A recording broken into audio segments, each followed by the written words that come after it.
महत्वपूर्ण पेड़ हुआ करते थे। उन्हें चोर चुरा कर ले जाते थे।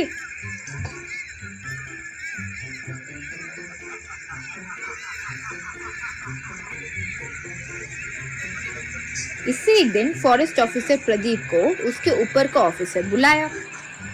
अब प्रदीप से ऑफिसर, देखो प्रदीप, तुम्हारी कैपेबिलिटी मुझे अच्छे से पता है, इसलिए तुम्हें यहाँ बुलवाया। तुम क्या करोगे मैं जानता नहीं, बस उस स्मगलर को तुम्हें पकड़ना होगा, ये काम तुम्हें रोकना ही होगा। प्रदीप, सर वो मैं देख लूंगा, मैं इसके लिए एक प्लान ऑफ एक्शन सब तैयार कर लिया है सर। अब तक पकड़ने के लिए जंगल में बटालियन के साथ जो जाते थे वो ठीक नहीं है सर, उसके लिए सिर्फ मैं और एक कांस्टेबल जाएंगे, वो भी मामूली बेश में। यूं कहा तब ऑफिसर, हाँ वेरी गुड वेरी गुड, तुम ये टास्क पूरा करो, तुम्हें एक अच्छा सा किस दूंगा। यूं कहा तब आश्चर्य होकर प्रदीप, क्या सर, क्या बात कर रहे हैं, किस क्या है? तब ऑफिसर, अरे वही भाई, प्रमोशन दूंगा, वो मैं ऐसे ही बीवी के साथ जो बात करता हूँ वैसे कर लिया। यूं कहा तो प्रदीप वहाँ से हंसते हुए चले गया। फिर अगले दिन बालू नाम के कांस्टेबल को लेकर मामूली वेश में प्रदीप जंगल में गया। बालू से प्रदीप, देखो बालू, हमारा ऑपरेशन के बारे में बहुत सीक्रेट रहना चाहिए, हम पुलिस वाले हैं कहकर किसी को पता नहीं चलना चाहिए, और साथ ही साथ ये जंगल के बारे में जो सब जानते हैं वैसा कोई इंसान की जरूरत है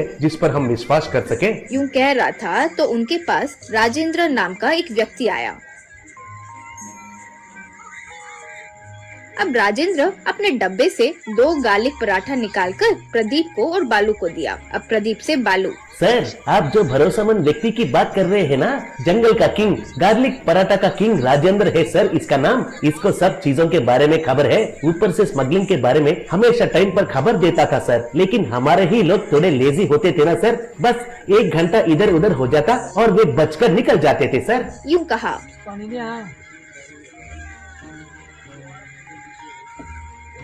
फिर राजेंद्र प्रदीप और बालू को एक जगह ले गया। वहाँ बहुत सारे पेड़ जड़ से काटे हुए नजर आ रहे थे।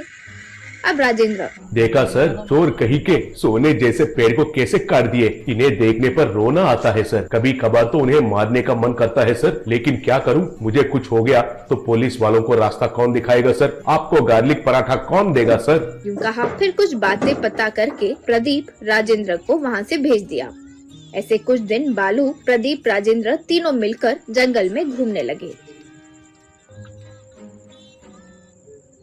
कभी कभार राजेंद्र इन्फॉर्मेशन दे देता, लेकिन प्रदीप पुलिस वालों के साथ जब तक जाता चोर वहाँ से भाग चुके होते। ये सब गौर करके एक दिन स्टेशन में बालू से प्रदीप, क्यों भाई, ये राजेंद्र को देखकर कुछ गड़बड़ लग रहा है भाई, चोर जैसा है, ऐसा लगता है कि कहीं चोर वही तो नहीं है या तो चोर का दोस्त होगा, क्या कहते हो? बालू, सर इतनी बड़ी बात कर दिए, राजेंद्र को उसके पराठा को आप गलत समझ रहे हैं सर। प्रदीप, देखो, जब हम कोई काम पर लग जाएंगे तो पूरे 5 इंद्रियों का इस्तेमाल करना चाहिए, लेकिन आप लोग क्या कर रहे हैं, सिर्फ आंखें ही इस्तेमाल कर रहे हो। जब पहली बार मैंने राजेंद्र से मिला तब उसके पास से चंदन की सुगंध आई, फिर 2 दिन के अंदर वो इन्फॉर्मेशन देकर लॉरी वालों को बचा लिया, यानी जिस दिन राजेंद्र हमारे सामने आया उसी टाइम लॉरी वहाँ से निकल रही होगी, लेकिन 2 दिन के बाद हमें इन्फॉर्मेशन दे रहा है। इसलिए एक काम करते हैं, राजेंद्र हमारे सामने आने के बदले हम ही उस राजेंद्र के आसपास घूमेंगे तो 2 दिन में हमारा डाउट क्लियर हो जाएगा ना। यूं कहा तब बालू ठीक है कहकर मान गया। अगले दिन से प्रदीप और बालू राजेंद्र से चुपकर राजेंद्र का पीछा करने लगे।